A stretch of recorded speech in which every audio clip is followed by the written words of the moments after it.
Friends, the issue of subcategorization of castes and tribes uh, seemed to be a burning issue, but now uh, it's a bit lagging in terms of TRP, I would say. Yet, uh, the issue will boil again, we know it. So, the business standard in the beginning of this month, it carried out a survey in three issues. Survey on the SCs of Andhra Pradesh, Tamil Nadu, and Punjab, and to describe their employment and education. Whether this subcategorization should be there or should not be there, I have doubts about the caliber of this business standard people who have written this. Otherwise, business standard is quite a reputed, respectable newspaper, but it seems that in social issues they lack interest. That's why their observations and conclusions can be doubted and debated both. To begin with, they have in all the three issues, they have talked about Dalits, Andhra Dalits, Tamil Nadu Dalit mosaic, Punjab Dalit subgroups. They even don't know that this term Dalit, as far as the government records are concerned, it is outdated. Caption is Dalit, but everywhere in the text it is Lukas. I don't think it is in line with the rules of journalism. Maybe they know better. Then second thing is that without defining what is Dalit and what is scheduled caste, how can you proceed with it? Actually, Dalit means downtrodden, and it can be anybody, not particularly SCs the way they have said it. Until 1970s, even the STs were also included in Dalit category. And who is an SC? Scheduled caste. Means in the constitution you have been given that status. The President of India, as declared in Article 366(24), can declare any community or a part of it as scheduled caste under Article 341(1). And this is not, I doubt whether newspaper people, they will like to know also, because it is not their field. Even in public head, they ignore Article 366. All the definitions are given therein. Anyway, to start with, the first issue related to Andhra Dalit subgroups. It says, the most literate in the scheduled caste community in Andhra Pradesh has higher literacy than the state average. The literacy is higher. But in all the three articles, they have blundered rather. In the literacy rate, in Andhra Pradesh, they say 59.8%, 71.8% in Tamil Nadu, and 67.4% in Punjab. But all scheduled castes, in Andhra Pradesh article they have given 55.3, in Tamil Nadu they have given 65.2, and in Punjab they have given 56.5. I don't know which of them is correct, and why three different figures in three articles written by the same person. I doubt whether the editor was serious about, because it seems to be written by their staff. So, anyway, this business standard articles, they say, is based on census 2011 figures and calculations by business standard. First thing is, in 2011, whatever was the status, can you calculate on that basis the situation today? And even the statistics which are there, You know the statistics of family and of STs. These were released in 2017, 6-7 years after that census. Census was done in 2010. And if you conduct census right now, it will be almost 2 decades when the figures are released. How accurate they should be, and the way census is conducted, I'm quite apprehensive.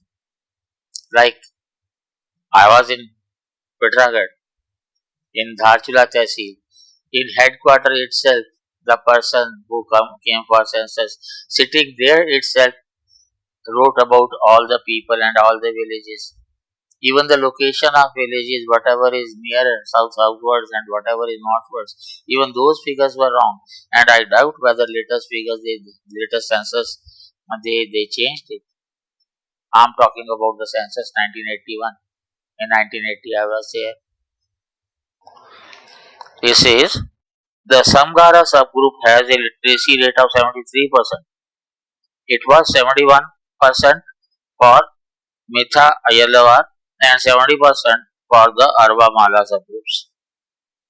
Interestingly, in all the calculations, they have excluded all those groups with population of 1000 or less. That is the biggest irony. The people with a number 1000 less, they may be more vulnerable to pressures. They may succumb more easily to change than the larger groups which are there. Like what happened after 1961, the languages, less than 10,000 people who spoke any particular languages, those were eliminated from the list. And what is the status of all those languages? All of them are dying languages today. The same can be the case here if you ignore the people. They say Mala, Mahar, Paraya and Pulaya, which were distanced early from the impure occupations, and there was occupational mobility amongst them. This created migration, urbanization and community reform among those communities, and hence the importance in education.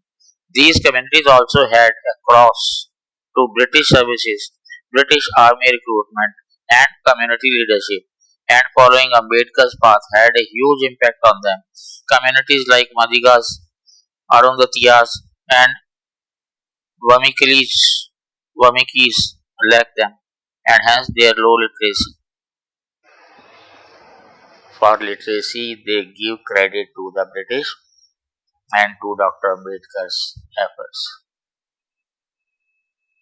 If I tell you that literacy in 1820 was 98%,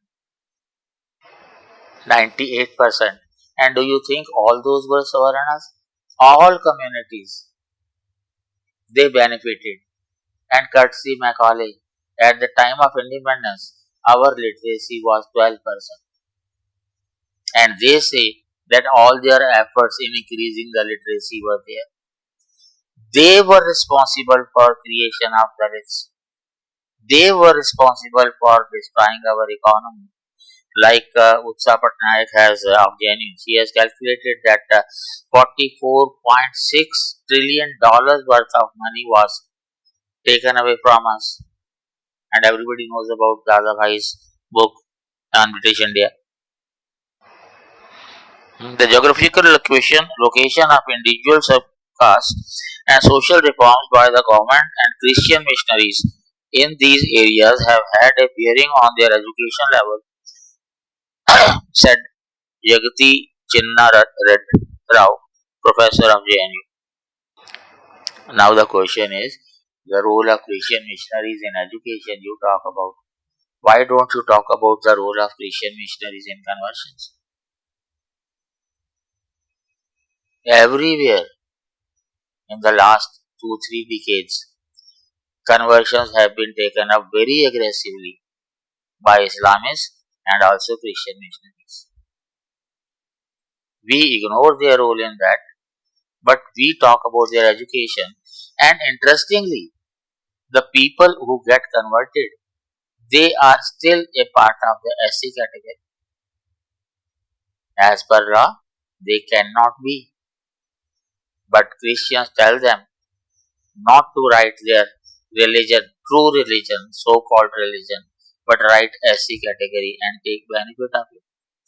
And a lot can be said about, particularly it happened during Kandhamal riots in Odisha. That's a different story. Then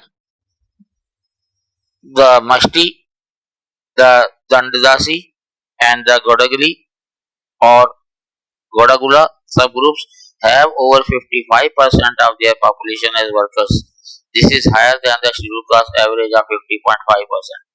But many such Mahtar, Rohr, and Madasi Kuruwa or Madari Kuruwa committees had less than 40% of their population listed as workers. Now, I don't think that can be too significant a difference, 40% to 55. The quality of work should have been taken into account, but that has not been undertaken here. Then you have Tamil Nadu. It says Adi Dravidas, Pallan, Palyan or Parayan and Arunthaliar subcategories within the scheduled caste represent 12.5 million out of 40.4 million members. Means these four they account for almost 50%, 90%. And again you have there are people who are less than 1,000, and they have been excluded. The four largest groups have population ranging from 1 million to slightly over 7 million. Actually, these are the people who form the vote bank, and that is why the concern of the government also is there. But why should it be for the newspaper? Newspaper should be more rational.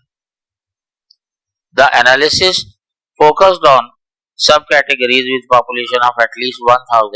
The same ad was there previously for Andhra Pradesh. Then they have named the castes which are not there in the largest number of people.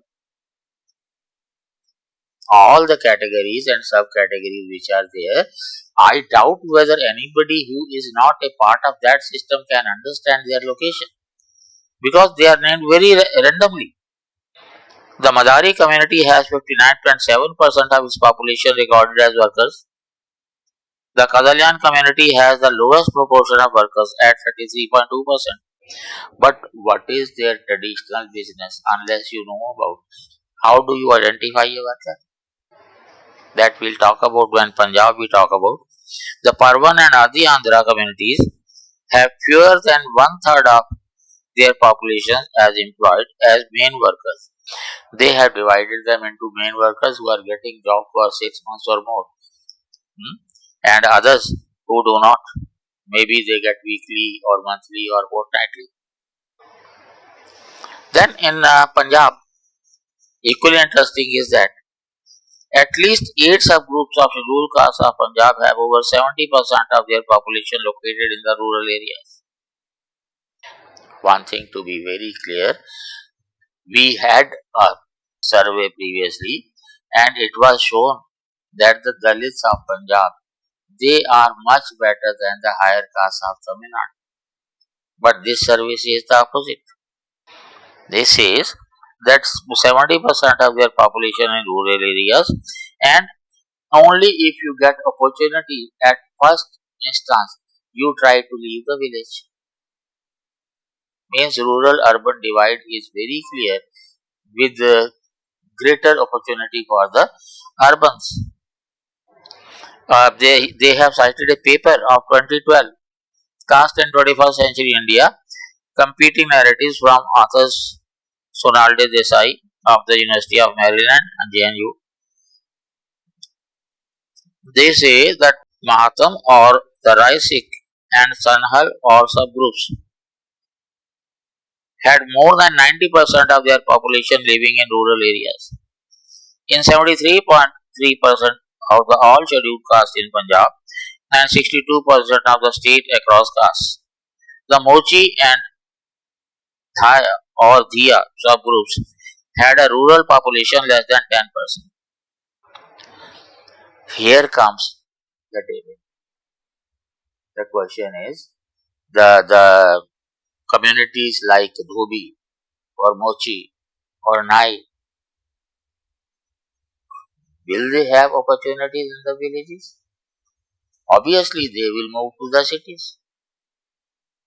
After the Jajmani system was which the society withdrew as a whole, these communities they had greater opportunity in the cities, and of course, those who are attached to the land, they would be living in the villages, and in villages also, the returns, the wages in Punjab, they are much higher other than Haryana, which is almost similar.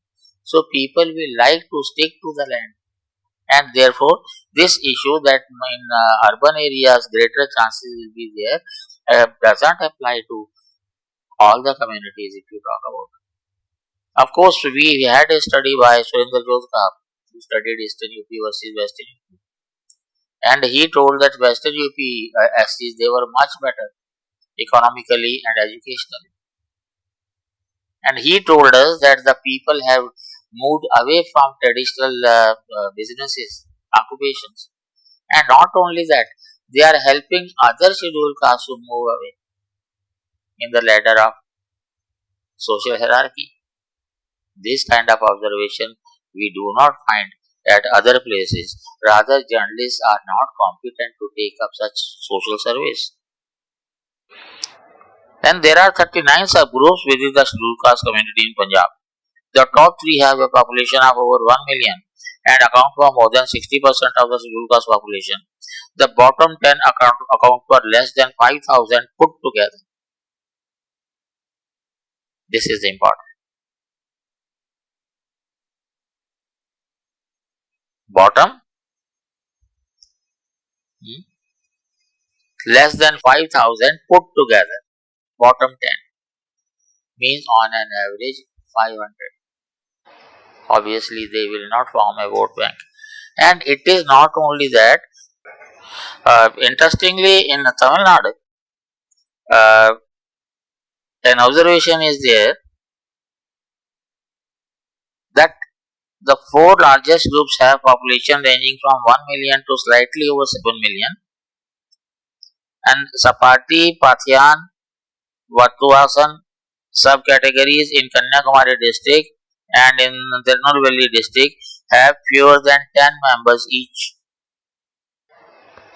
My pronunciation about different castes definitely won't be accurate because I don't belong to that area.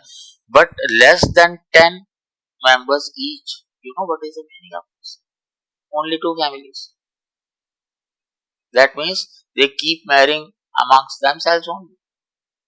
I doubt whether there can be any community with a population of less than 10. If that were the case, either that would have merged with any other community or that would have lost its existence. Now, all these figures are there, but the point is that you have groups and subgroups, you have categories and subcategories, and you say this category is better off, this subcategory is not. Poverty is based on category? Is poverty based on community? Is poverty based on state? Is poverty based on country? Poverty limit is always a family. If a family is poor and neighbor is well off, do you think he will share his wealth with the neighbor? Even maybe of the same subcategory, even maybe same kinship grouping. So unit of poverty has to be family. And that way, when you talk about categorization and subcategorization, family has to be at the basis and poverty has to be the criterion. People say, how it's possible? Indians are very jugadu people. They'll make certificates with respect to poverty. Very right. A simple way out is there. If Supreme Court says that 50% reservation is visible, make it poverty. And how will you identify poverty? Through education. Of the schools that we have, 70% are government run schools, excluding Navodaya and Sainik schools and those, and 30% are private schools. But the number of students is almost 50-50. The question is, who will send the child to public school or private school? The one who can afford. Even after taking loans that may not be repaid, people send their children. And only those who cannot afford even a loan, they send their children to government run schools. So, who deserve? Obviously, the people who send their children. Obviously, the children who have studied from 1st to 12th in the government run schools.